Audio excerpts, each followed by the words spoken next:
Imagine a mother so desperate that she makes a decision no parent should ever even consider, trading her own child to a monster for just $200. A mother, torn apart by debts, broken dreams, and a life unraveling at the seams, willing to give up her daughter to a stranger. What would drive someone to such a point? A decision that not only shattered a child's life but sent shockwaves through an entire community. The kind of betrayal that you can never unsee. The kind of act that you can never undo. What if the person you trusted the most, your mother, the one person who should protect you above all else, betrays you in the worst way imaginable? How far would a person go when there's nothing left to lose? And what happens when that one fateful choice sets off a chain of events that could never be stopped, no matter how hard anyone tried? Rebecca, a mother who had always tried to shield her daughter from the struggles of life, found herself standing on the edge of something so horrifying she could hardly comprehend it. But the offer came at just the right moment. The promise of a quick solution. The pain of her failures faded, if only for a moment. She couldn't see the full picture, couldn't understand the true cost of her decision.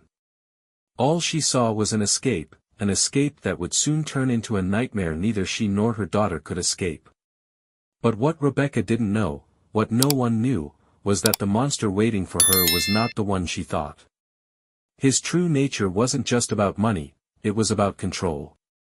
About power. About a plan much larger than anything she could have ever imagined. And Emma, her innocent daughter, was caught right in the middle of it. What would you do when the line between right and wrong becomes impossible to distinguish?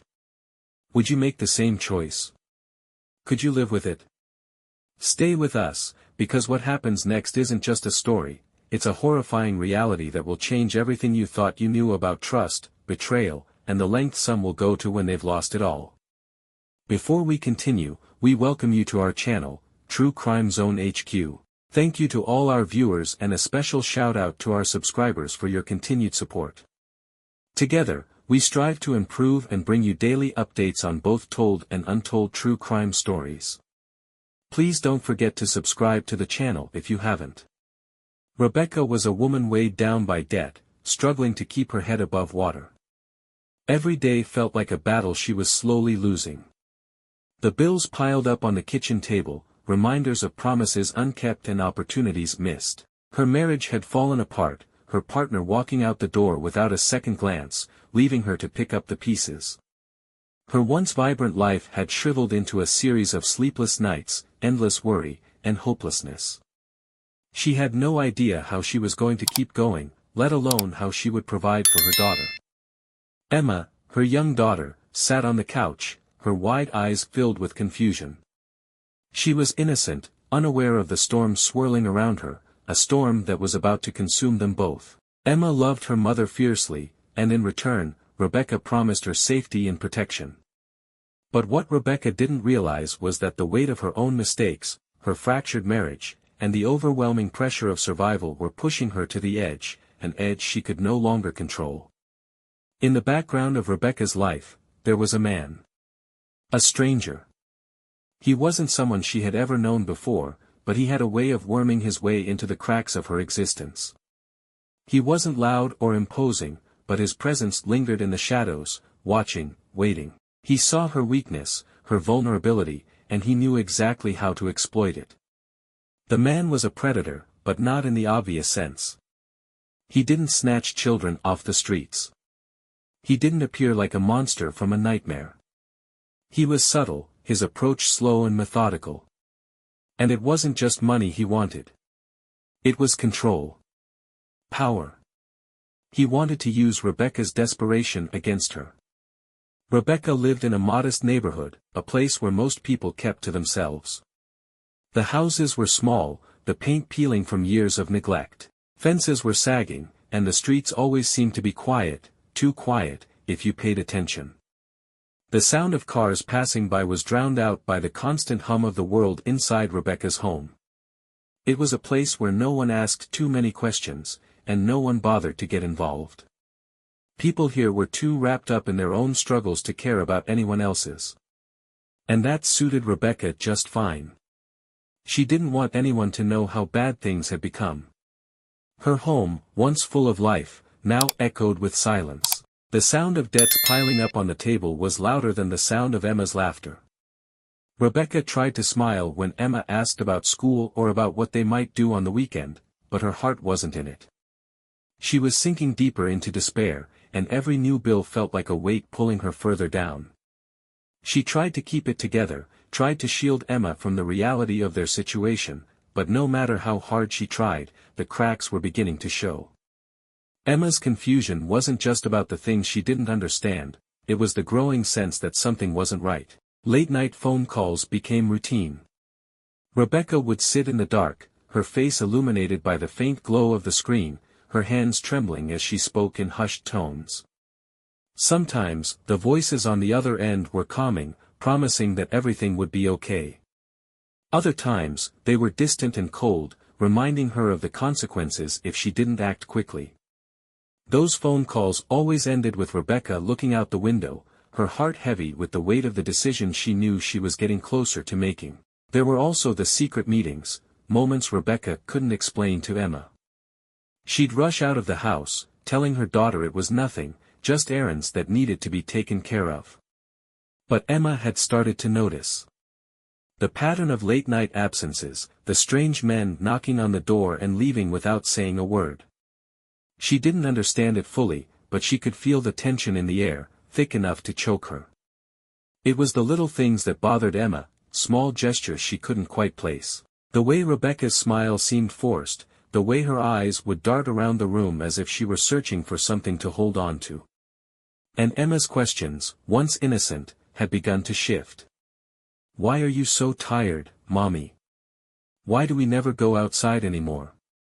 Rebecca would just smile weakly, trying to reassure her, but the weight of her lies was beginning to press down on her shoulders. As Rebecca's desperation grew, so did the hold the stranger had over her. The meetings became more frequent, his promises more enticing. The solution seemed so simple, so easy. $200. The money that would take care of the bills, the debts, the problems that were closing in on her. The man said Emma would be fine, that it would only be for a little while. He promised that everything would be okay. But Rebecca didn't know what she was stepping into. She couldn't see the monster behind the man's carefully crafted smile. She couldn't imagine the nightmare that was about to unfold. The deal was set, the price was agreed upon, and the moment she handed over her daughter, everything, would change. The day the monster appeared, everything Rebecca had feared became all too real. His name was Michael, but he wasn't just any man. His calm demeanor hid a dangerous edge. He wasn't here to make friends or offer charity. He was here to take advantage of a mother's desperation. When he showed up at her door, Rebecca didn't hesitate to invite him in. She didn't have the strength to refuse.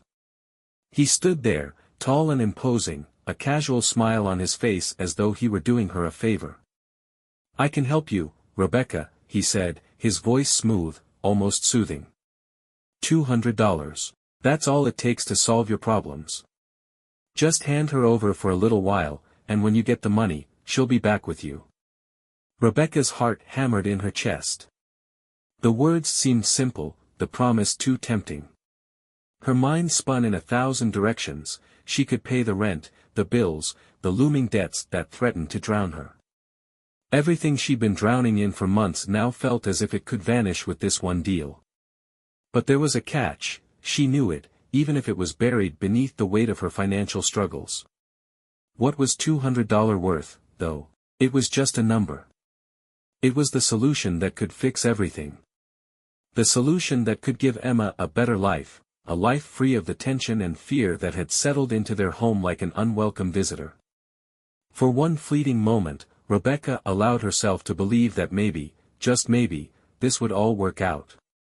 Her stomach churned as Michael extended his hand, his smile never fading. There was no turning back now. Rebecca hesitated, caught between the guilt that clawed at her insides and the relief she felt at the thought of finally escaping the suffocating weight of her life. When the time came, she bent down to Emma's level. Emma looked at her with those trusting eyes, and for a second, Rebecca felt a pang of doubt, an ache in her chest that threatened to consume her. But she couldn't say no. She couldn't let Emma see her weakness. Not when everything seemed so fragile. "You'll be fine, Emma," Rebecca said, her voice cracking. "I'll be right here when you come back." The words were hollow, but she forced them out, hoping they would somehow make the situation seem less wrong. Emma nodded, the confusion still present in her gaze, but she didn't argue. She never did. She trusted her mother, blindly, as children do. But Rebecca's heart broke as she watched her daughter leave with Michael. She watched her walk away, that little hand disappearing into his as he led her down the street. And as the door clicked shut behind them, a weight settled on Rebecca's chest that no amount of money could lift. The next few days were a blur of restless nights, constant phone calls, and messages from unknown numbers. Michael had promised that Emma would return in a week. That promise was all Rebecca had to hold on to. It was a weak thread, but it was something. The silence in the house grew heavier. The bed felt colder without Emma's laughter echoing through the rooms. Each hour stretched into an eternity. Rebecca tried to distract herself. She worked, she cleaned, she did anything to keep her mind from focusing on the emptiness, the growing anxiety gnawing at her. The days passed. The promise of Emma's return seemed closer with every tick of the clock, but it wasn't. A week went by, and Rebecca's hope began to crack. She picked up the phone and dialed the number Michael had given her. It rang once. Twice, then it went to voicemail. She tried again. And again. Each time, the silence on the other end grew louder, more deafening. Her mind raced. Was Emma okay? Had something happened? Did Michael change his mind? The questions flooded her thoughts, but every time she tried to make sense of them, a chill ran down her spine. The answers seemed so simple, yet so far out of reach. Rebecca couldn't shake the feeling that something was wrong. She paced the house, desperate for any sign, any message, anything that would tell her where her daughter was. But there was nothing. No explanation, no reassurance, only silence. And with that silence came a growing sense of dread. The days turned into a blur of unanswered calls, ignored messages, and the slow realization that Rebecca's decision was no longer just about money. Michael's promise seemed like a distant memory now, one that was beginning to fade as time stretched on. The longer Emma stayed gone, the more the truth began to seep in. Michael was not just a man looking to help her out of a tight spot. He had never intended to return Emma. Rebecca had given her daughter to him, but he had no intention of giving her back. Rebecca's anxiety turned to panic, and with each unanswered call, the weight of what she had done grew heavier. Her phone became an object of dread. It sat on the counter, mocking her, showing the missed calls, the texts without replies. What had happened? Was Emma still safe? Was she even with Michael anymore? The fear was relentless. The monster she had trusted with her daughter's life had become a nightmare that was no longer distant. It was right there, breathing down her neck. And yet, still, there were no answers. Just silence. The days stretched on, and with every passing moment, Rebecca's doubt turned to terror. What had she done? Had she sacrificed her daughter for the fleeting hope of solving her own problems? And now, with no way of fixing her mistake, she had no idea if she would ever see Emma again. As the days turned into weeks, Rebecca's distress became impossible to ignore. Neighbors, who had once simply minded their own business, began to take notice. They saw her pacing in and out of the house, her eyes hollow with exhaustion, her hands trembling as she clutched the phone to her ear, dialing and redialing Michael's number. There was no hiding the toll it was taking on her. The sadness in her eyes, the way she flinched when the phone rang or when someone knocked on the door, something was clearly wrong. One neighbor, Mrs. Harris, had known Rebecca for years. She had watched Emma grow up, seen her play in the yard, heard her laughter echoing from the windows. But now, that laughter was absent, replaced by silence that seemed too heavy to ignore. Mrs. Harris couldn't shake the feeling that something wasn't right. She finally called the authorities, concerned about Emma's sudden disappearance and Rebecca's increasingly erratic behavior. At first, the police weren't sure what to make of the situation. Missing children cases were far too common, and they had no reason to suspect foul play, at least, not initially. But when they arrived at Rebecca's home and spoke with her, their concerns grew. The more they questioned her, the more cracks appeared in her story. Rebecca was defensive, but there was something in her eyes, a flicker of fear, a hesitation, that raised the officers' suspicions. What started as a simple search for a missing child quickly escalated into something far more complex. The authorities dug deeper, uncovering a tangled web of lies, desperation, and manipulation that led them to Michael, the man Rebecca had trusted. They began to question Rebecca more closely about the deal she had made, about the strange man she had handed her daughter over to without a second thought. It didn't take long for the officers to discover Michael's true identity. He wasn't just a random stranger, he had a criminal background that stretched across multiple states. Michael had been involved in trafficking for years, using people like Rebecca, vulnerable, desperate, and broken, to do his bidding. He had preyed on women in similar situations, promising them easy solutions, offering the quick fix to their problems. In reality, he was part of a much larger network that exploited those willing to make impossible choices. Rebecca had been just another pawn in his game. Michael was no newcomer to this world. In fact, he had been a key figure in a much darker underground network, one that involved drugs, human trafficking, and manipulation on a scale that Rebecca couldn't have imagined. He wasn't just some petty criminal. He had been playing a long game, carefully choosing his targets, calculating each move with precision. And Rebecca, with her mounting debts and fractured emotional state, had been the perfect target. The authorities began to piece together the pattern. Michael had done this before. Women in financial distress, families in turmoil, he knew how to find them, how to earn their trust. And once they were in his grasp, he made sure they stayed there. Emma's disappearance was just the latest in a long line of similar cases, each one adding weight to the growing investigation. As the pieces fell into place, Rebecca's role in the story began to shift. It wasn't just about her handing over Emma to a stranger, it was about her desperation, her need to escape from a life that had left her with nothing. Her entire existence had been defined by a series of bad decisions. She had made one choice after another, all with the hope of escaping the crushing reality of her life. And now, Emma was paying the price for those choices.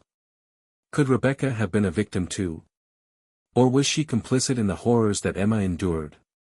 It was a question that plagued the authorities, and one that haunted Rebecca as well. She was the one who had given her daughter to Michael.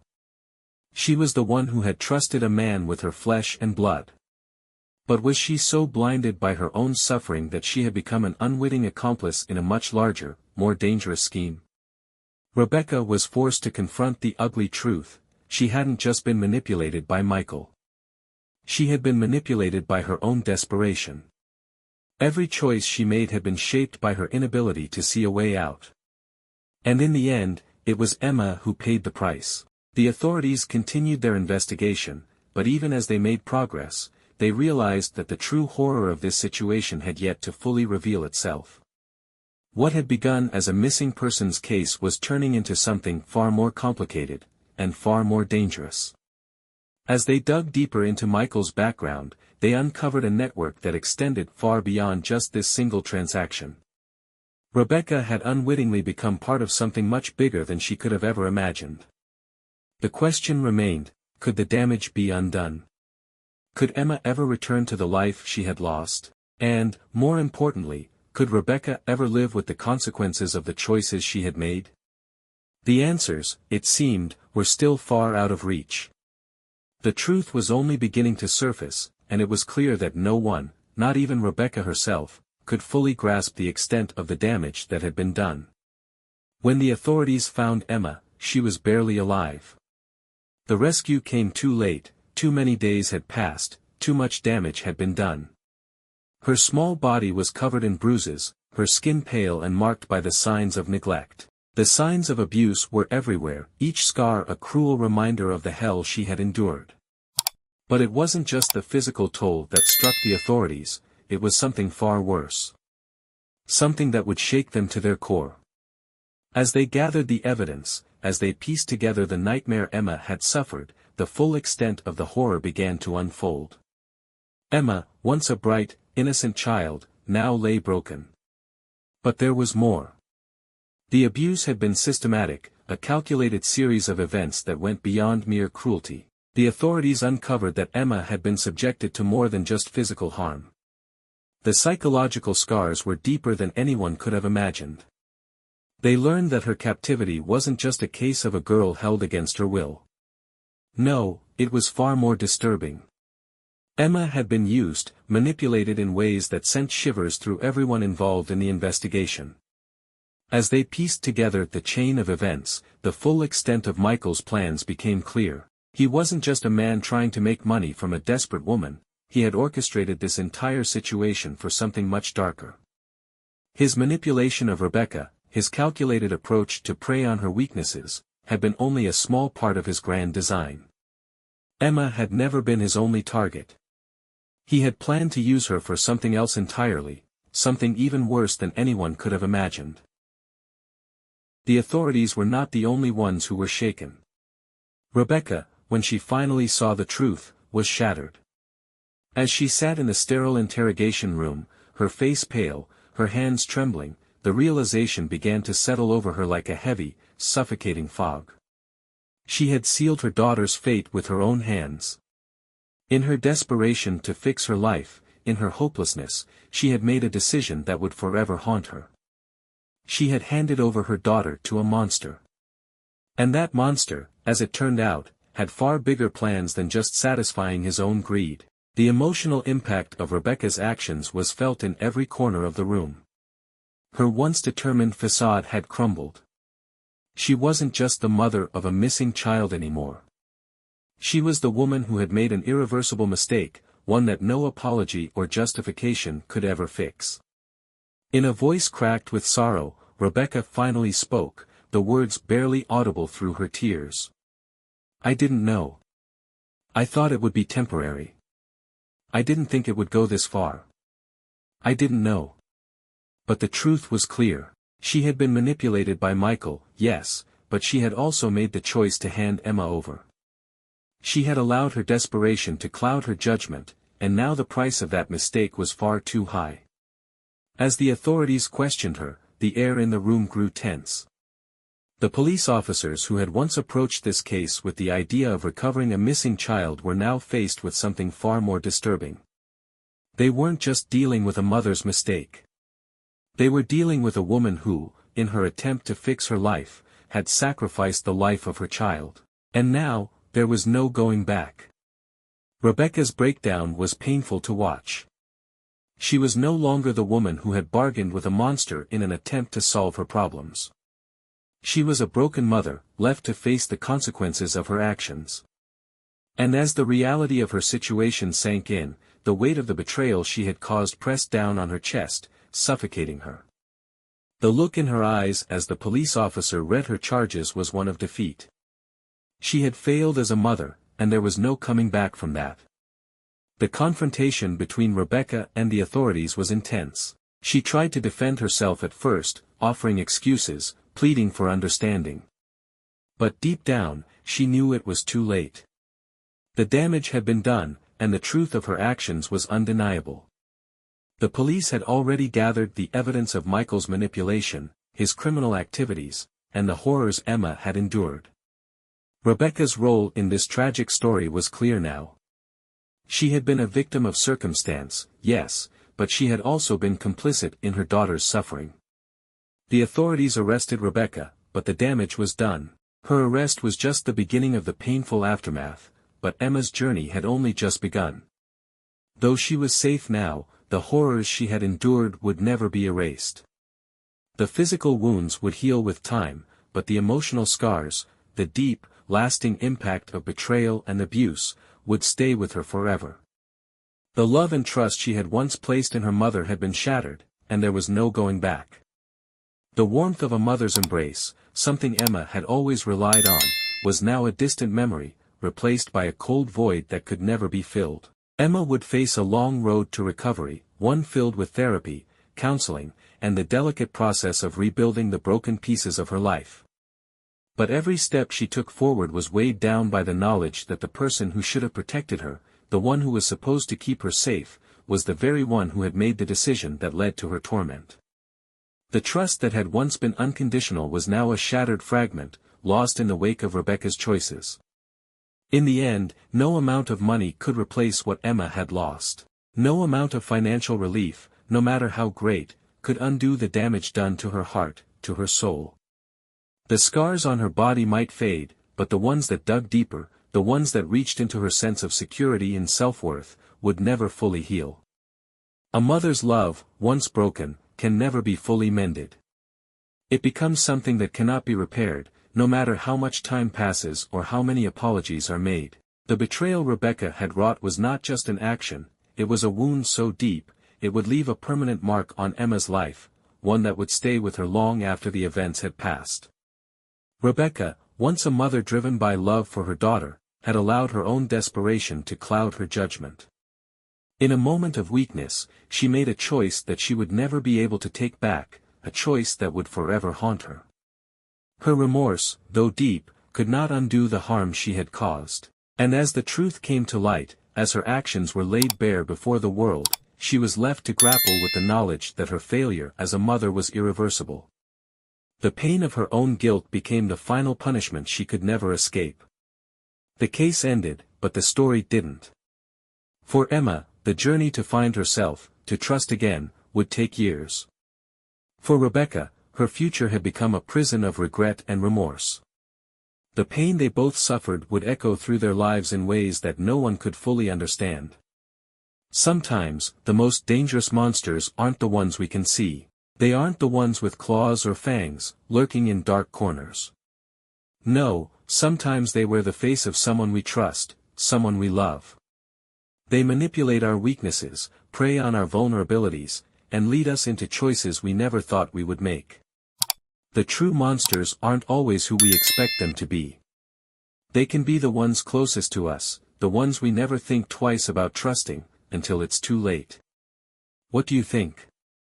Could Rebecca have been manipulated into making such a horrific decision? Or was she fully responsible for what happened to Emma? Let me know your thoughts in the comments below. And don't forget to like and subscribe for more true crime stories like this one.